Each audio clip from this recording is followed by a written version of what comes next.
আসলে আমার কাছে মনে হয়েছে যে এটি এখন আর ডিসি পার্কের উৎসব নয়, এটি হচ্ছে চট্টগ্রামবাসীর উৎসব, চট্টগ্রামের উৎসব। বাংলাদেশের সবচেয়ে মানে বৃহত্তম একটি ফুল উৎসব, যেটি আগামী 9 জানুয়ারি থেকে মাসব্যাপী চট্টগ্রামের ডিসি পার্কে অনুষ্ঠিত হতে যাচ্ছে।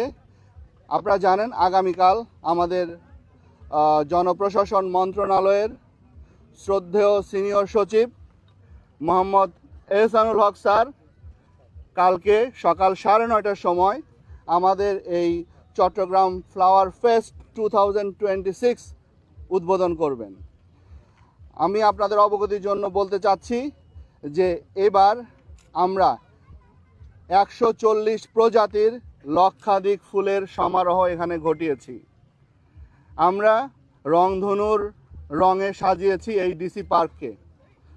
আমরা বিশ্বাস করি যে বন্দর নগরী চট্টগ্রাম, যে নগরীতে রয়েছে একটি এয়ারপোর্ট, রয়েছে একটি সিপোর্ট, রয়েছে বিভিন্ন ব্যবসা প্রতিষ্ঠান, এই নগরীর মানুষের ব্যস্ততা অনেক।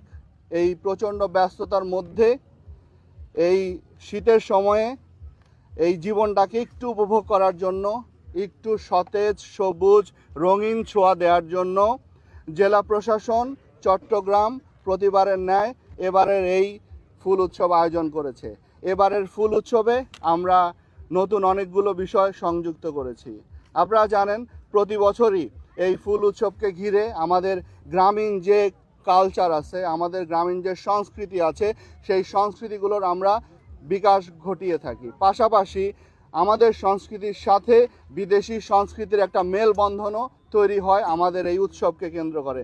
এখানে 16টি দেশের বিভিন্ন পর্যায়ে সাংস্কৃতিক কর্মীরা তারা আসবেন, তাদের সাংস্কৃতিক যে রীতিনীতি সেগুলো আমাদের সামনে উপস্থাপন করবেন, আমাদের সংস্কৃতির সাথে যে মেলবন্ধন সেটি ঘটাবেন। আমরা আরও করেছি এখানে আমাদের সকল বয়সীদের জন্য, যেমন থাকবে ছোট বাচ্চাদের জন্য নতুনভাবে আপনারা দেখেছেন আমাদের পুকুরের ওই পাশটায় আমরা এবার পুরো বাচ্চাদের জন্য একটা কিড জোন করে দিয়েছি। গতবারের মতো যে কিড জোন সেটিও ছিল, এবার নতুনভাবে সংযোজিত হয়েছে।